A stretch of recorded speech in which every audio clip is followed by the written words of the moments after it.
بسم اللہ الرحمن الرحیم۔ مرد کی پسلی سے عورت کو بنا کے اللہ تعالیٰ نے مرد کو اپنی حکمت کا اشارہ دیا کہ میں نے اس عورت کی تخلیق فرشتوں کی لائی مٹی سے نہیں کی، میں نے اسے تمہارے جسم کے حصے سے اس لیے نکالا کہ عورت کا تقدس اور پردہ قائم رہے۔ فرشتوں کو بھی خبر نہ ہونے پائی کہ زمین کی لائی ہوئی کس مٹی سے تخلیق کی عورت کی تخلیق ہوئی، یعنی عورت کے تقدس کی حد تو دیکھیے کہ فرشتوں سے بھی اس بناوٹ کا پردہ لازمی قرار دیا گیا، اور پہلی عورت اس مرد کی پسلی سے نکلی جس کی وہ منکوحہ کہلائی۔ اب بات ہے یہ پسلی کی، عورت پسلی سے ہی کیوں نکلی؟ کیا ٹیڑھا پن وہیں سے ملا؟ نہیں، یہاں بھی حکمت سے خالی بات نہیں ہے۔ انسانی جسم میں دل اور بہت سے نازک حصے پسلی کے پیچھے چھپے ہوئے ہیں، یعنی پسلی ایک ڈھال ہے ان نازک حصے کے لیے۔ تو اللہ پاک نے عورت کو پسلی سے نکال کر یہ نہیں بتایا کہ عورت میں ٹیڑھا پن ہے، بلکہ اس عورت کو پسلی کی تخلیق کر کے یہ بات سمجھا دی کہ عورت وقت بڑھنے پر ڈھال بھی بن سکتی ہے۔ حضور اکرم صلی اللہ علیہ وآلہ وسلم صحابہ کی محفل میں جلوہ فرما تھے کہ ایک شخص حاضر ہوا اور عرض کرنے لگا، یا رسول اللہ صلی اللہ علیہ وآلہ وسلم، کوئی ایسا مومن بھی ہے جو جہنم میں رہے گا؟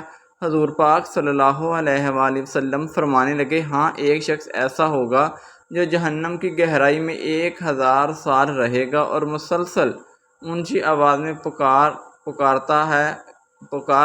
پکارتا رہے گا، یا حنان یا منان۔ ایک دن اس قدر اونچی بلند آواز سے ہی یا حنان یا منان کہے گا کہ حضرت جبرائیل علیہ السلام جہنم کے قریب سے گزرتے ہوئے اسے سن لیں گے۔ حضرت جبرائیل علیہ السلام حیران ہوں گے کہ یہ کیسی عجیب بات ہے کہ کوئی مسلسل یا حنان یا منان پکار رہا ہے۔ حضرت جبرائیل علیہ السلام عرش کے سامنے حاضر ہوں گے اور سر سجدے میں رکھ کر خدا کی تسبیح بیان کریں گے۔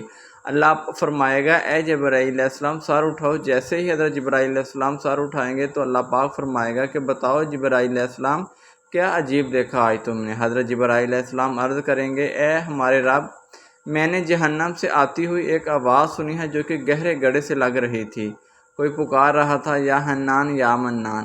اللہ فرمائے گا، اے جبرائیل علیہ السلام جہنم کی دورگاہ مالک کے پاس جاؤ اور اسے کہو کہ جو بندہ یا حنان یا منان کی صدا لگا رہا ہے اسے جہنم سے نکال کر تمہارے حوالے کر دے، پھر اسے میرے پاس لے آؤ۔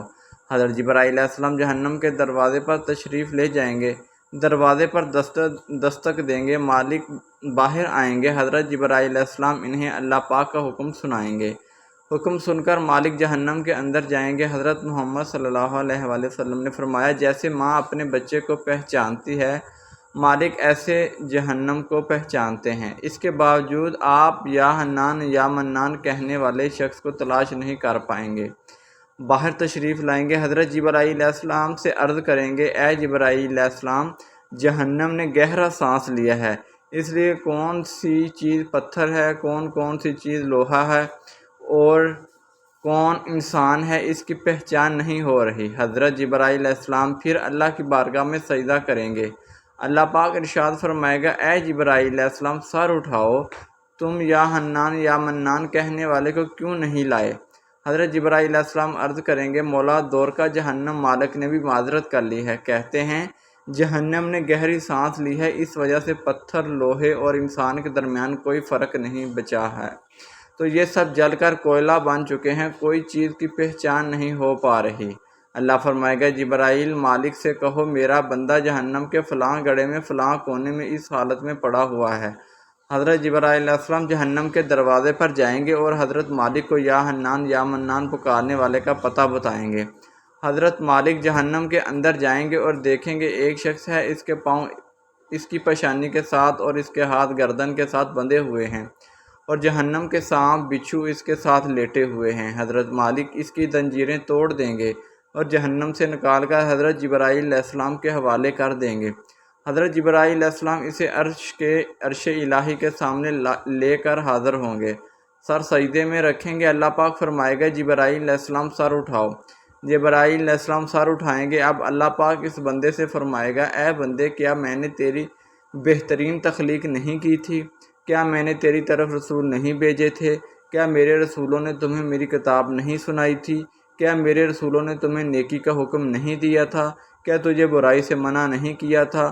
وہ بندہ ساری باتوں کو مانے گا اور اقرار کرے گا یا اللہ تو نے میری بہت اعلیٰ تخلیق فرمائی، تیرے رسول بھی تشریف لائے، انہوں نے تیرے احکام بھی بتائے۔ اللہ پاک فرمائے گا فلاں فلاں گناہ کیوں کیا؟ وہ عرض کرے گا یا اللہ میں نے اپنی جان پر ظلم کیا جس کی سزا مجھے جہنم میں ڈال دیا گیا۔